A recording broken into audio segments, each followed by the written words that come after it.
ସବୁ ବର୍ଗର ପିଲାମାନେ ସେ ଅମୂଲ୍ୟ ପାରିଜାତ ଫୁଲ ଆସିଲେ ଦେଶ ହସିବ, ତାର ସୁଗନ୍ଧ ଭବିଷ୍ୟତକୁ ଚହଟାଇ ଦେବ, ଯାହା ପାଇଁ ଆମ ସରକାରଙ୍କର ଅନେକ ପ୍ରୟାସ, ଅନେକ ଯୋଜନା। ଆମ ପିଲା ହେବେ ଗୋଲାପ ଭିତରେ ରକ୍ତ ଗୋଲାପ, ନକ୍ଷତ୍ର ମଧ୍ୟରେ ଜ୍ୟୋତିର୍ମୟୀ ସୂର୍ଯ୍ୟ, ଆଉ ତାରକା ମଧ୍ୟରେ ପୂର୍ଣ୍ଣିମାର ଚନ୍ଦ୍ର। କିନ୍ତୁ ବେଳେବେଳେ ଚନ୍ଦ୍ରରେ ଗ୍ରହଣ ଲାଗେ, ସୂର୍ଯ୍ୟରେ ପରାଗ ଲାଗେ, ଆଉ ଫୁଲ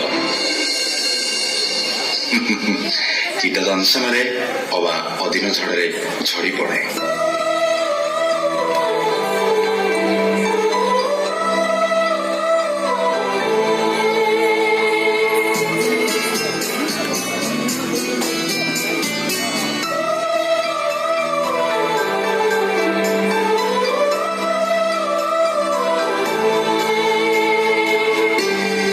ସ୍କୁଲ ଘର ଭୁଷୁଡ଼ି ଯାଉ ଅବା ପୋଖରୀରେ ଗୋଡ଼ ଖସି ଯାଉ, ଶ୍ରେଣୀ ଗୃହରେ ହାତ ଗୋଡ଼ରେ ଆଘାତ ଲାଗୁ ବା ଖେଳ ପଡ଼ିଆରେ ଆହତ ହେଉ, ମଧ୍ୟାହ୍ନ ଭୋଜନରେ କୀଟ ସରୀସୃପ ହେଉ ଅଥବା ସର୍ପାଘାତ,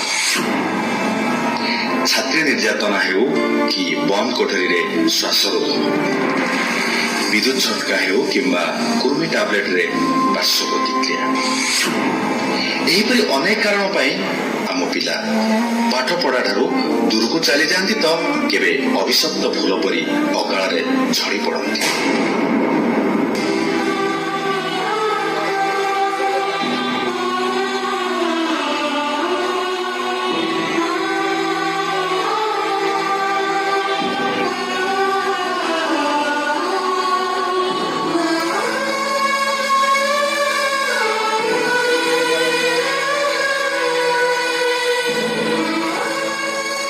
ଯନ୍ତ୍ରଣା ସହନ୍ତି ବାପା ମା, ଶିକ୍ଷକ, ଶିକ୍ଷା କମିଟି, ଦାଗ ଲାଗେ ଶିକ୍ଷା ବ୍ୟବସ୍ଥାରେ।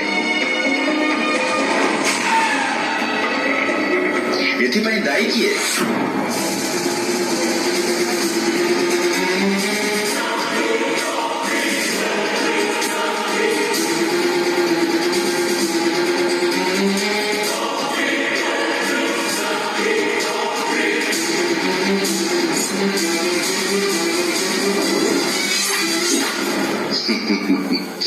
ପ୍ରଶ୍ନ ନୁହେଁ, ସମାଧାନ। ସୁଦୃଢ଼ ବିଦ୍ୟାଳୟ ନିର୍ମାଣ, ନିଆଲିଭା ଯନ୍ତ୍ର, ପ୍ରାଥମିକ ଚିକିତ୍ସା, ଆତ୍ମରକ୍ଷା କୌଶଳ ତାଲିମ, ଦଣ୍ଡମୁକ୍ତ ଅଞ୍ଚଳ, ସ୍ୱଚ୍ଛ ପାନୀୟ ଜଳ, ନିରାପଦ ମଧ୍ୟାହ୍ନ ଭୋଜନ, ସ୍ୱଚ୍ଛ ବିଦ୍ୟାଳୟ ତଥା ସ୍କୁଲ, ପଞ୍ଚାୟତ, ବ୍ଲକ ସ୍ତରରୁ ଏଥିପ୍ରତି ନଜର ରଖିବା ପାଇଁ ଗଢ଼ାଯାଇଛି ସ୍କୁଲ ସେଫ୍ଟି ଆଡଭାଇଜରୀ କମିଟି ବା ବିଦ୍ୟାଳୟ ନିରାପତ୍ତା ଉପଦେଷ୍ଟା କମିଟି।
ଅସହାୟକ ମାର ଭୟ ଗଲୁ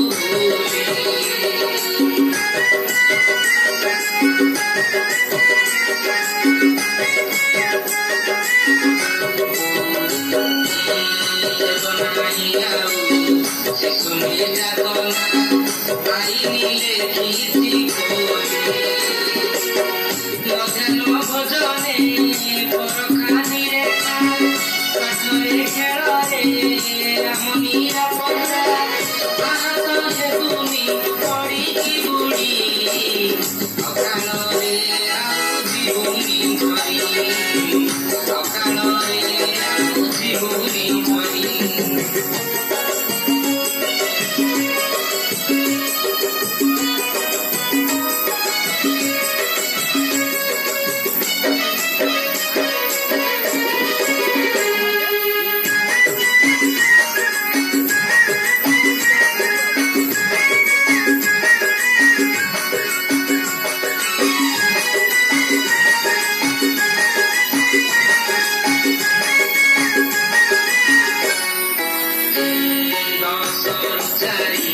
ବିଦ୍ୟାଳୟ ଛାଡ଼ି ଯିବାନି କେବେ କୁଆଡ଼େ